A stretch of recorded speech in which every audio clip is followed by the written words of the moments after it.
Olá, meu nome é Luiz Renato, esse é o projeto Crescer Direito, agregando conhecimento. Vamos dar continuidade às nossas aulas. O militar transferido para a reserva a pedido poderá ser designado para exercer funções administrativas, técnicas ou especializadas, enquanto não atingir a idade limite de permanência na reserva. O militar da reserva designado terá as mesmas prerrogativas e deveres do militar do serviço ativo em igual situação hierárquica, fazendo jus enquanto perdurar sua designação, a férias e abono equivalente ao valor da sua contribuição previdenciária e do padrão do respectivo posto ou graduação. Então, o militar da reserva poderá ser revertido ao serviço ativo por ato do governador nas seguintes situações: em caso de guerra, de grave perturbação da ordem pública ou de calamidade pública, por convocação da Justiça Militar Estadual, para a presidência de inquéritos policiais militares, para compor conselho de justificação. O militar convocado terá os direitos e os deveres do militar do serviço ativo em igual situação hierárquica e contará como acréscimo esse tempo de serviço para todos os efeitos legais. A convocação será precedida de avaliação médica e de aptidão física. Na hipótese de inaptidão para o serviço ativo, o militar será reformado. Prosseguindo. O militar transferido para a reserva a pedido poderá ser designado para exercer funções administrativas, técnicas ou especializadas, enquanto não atingir a idade limite de permanência na reserva. Militar da reserva poderá ser revertido ao serviço ativo por ato do governador. A administração pública ou militar da reserva, a qualquer tempo e por ato unilateral, poderá encerrar a designação. Caberá ao governador, mediante decreto, estabelecer a quantidade de militares que podem ser designados anualmente.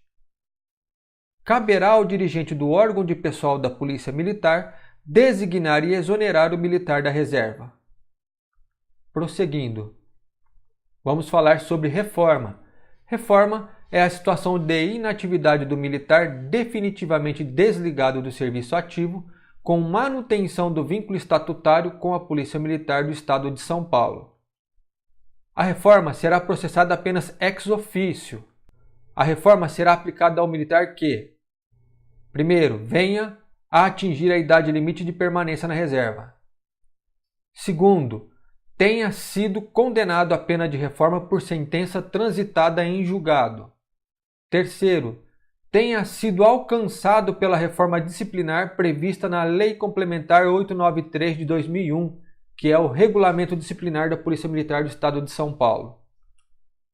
Quarto, tomar posse em cargo eletivo se contar mais de 10 anos de serviço. Quinto, estando na reserva, seja julgado inapto em inspeção de saúde para reversão ao serviço ativo. Sexto, for declarado inválido ou fisicamente incapaz para o serviço ativo em caráter permanente.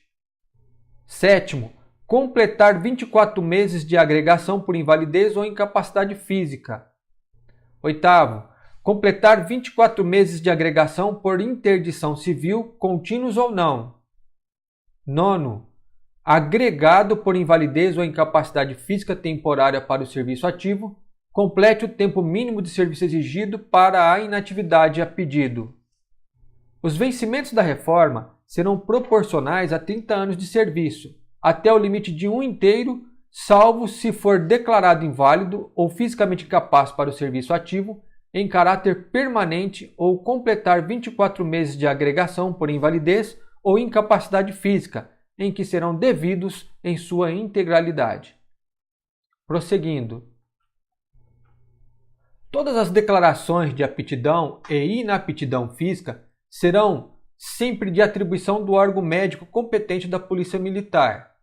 A invalidez ou incapacidade física ou mental poderá ser consequente de doença, enfermidade ou acidente que impossibilite o exercício da função policial militar, conforme parecer do órgão de saúde da Polícia Militar. O nexo causal entre a doença, a enfermidade ou o acidente que motivou a invalidez ou a incapacidade física e o exercício da função policial militar deverá ser comprovado por competente apuração. Decaem do direito de requerer agregação ou reforma os policiais militares que se tornarem inválidos em virtude de não desejarem sujeitar-se às prescrições médicas e cirúrgicas até grau médio indicadas como meio único de cura por facultativos do órgão médico competente da Polícia Militar. Fica assegurado, em qualquer hipótese, o recurso a juntas médicas superiores. Prosseguindo. Exoneração. Vamos falar de exoneração. Exoneração é o desligamento do serviço ativo com o encerramento do vínculo estatutário com a Polícia Militar. O militar exonerado não integra a reserva da Polícia Militar. A exoneração será concedida sem indenização aos cofres públicos se o oficial contar mais de 5 anos de oficialato, excluído o tempo de serviço como aspirante a oficial. Nos demais casos, mediante indenização das despesas correspondentes aos cursos policiais militares, calculadas pelas respectivas escolas, exceto os vencimentos e vantagens percebidos. No caso de oficial ter feito qualquer curso ou estágio de duração igual ou superior a 3 meses à expensa do Estado, não decorridas mais de 3 anos do seu término, a exoneração só será concedida mediante indenização de todas as despesas correspondentes àquele curso ou estágio. O oficial exonerado ingressará na reserva não remunerada no posto que ocupara no serviço ativo. A demissão e a expulsão constituem atos de desligamento do militar por motivos disciplinares e são normatizados por lei específicas. Continuando. A apuração do tempo de serviço será feita em dias. O número de dias será convertido em anos, considerados este como 365 dias. Feita a conversão, os dias restantes até 182 não serão computados, arredondando-se para 1 ano na passagem à inatividade compulsória ou por invalidez quando excederem esse número. A contagem de tempo de serviço obedece às regras estabelecidas neste título e será feita em qualquer época, a pedido ou ex officio, por ocasião da transferência do policial militar para a reserva ou de sua reforma. No cômputo do tempo de serviço para fins de inatividade será considerado como tempo de serviço o tempo prestado dia a dia à Polícia Militar do Estado de São Paulo, o tempo prestado dia a dia a outras instituições militares, o tempo em que tenha havido contribuição ao regime geral de previdência social ou regime próprio de previdência dos servidores, como tempo de exercício em cargo de natureza estritamente policial, o passado dia a dia em instituição policial, assim consideradas as previstas no artigo 144 da Constituição Federal. O tempo de contribuição ou de serviço previsto nos incisos 1 e 2 deverá estar devidamente averbados na forma da legislação em vigor. O tempo de serviço dos policiais militares beneficiados por anistia será contada como estabelecer o ato legal que a conceder.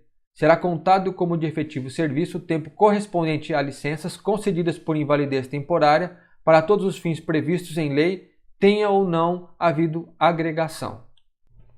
Prosseguindo. Não é computável para efeito algum o tempo decorrido em cumprimento de sentença judicial passada em julgado, o tempo que exceder de 1 ano consecutivo ou não em licença para tratamento de saúde de pessoa da família, o tempo passado como desertor desde que seja condenado pelo crime imputado, o tempo passado em licença para, em caráter particular, aperfeiçoar seus conhecimentos técnicos ou realizar estudos no país ou no estrangeiro, ou exercer atividade técnica de sua especialidade em organizações civis, ou em licença para tratar de interesses particulares. O tempo decorrido em cumprimento de prisão disciplinar sem fazer serviço. O tempo de suspensão por sentença do exercício da função pública. O tempo de falta ou ausência não justificada. E aqui nós encerramos o Decreto 260, que dispõe sobre a inatividade. E se você gostou, inscreva no canal e deixe o seu like.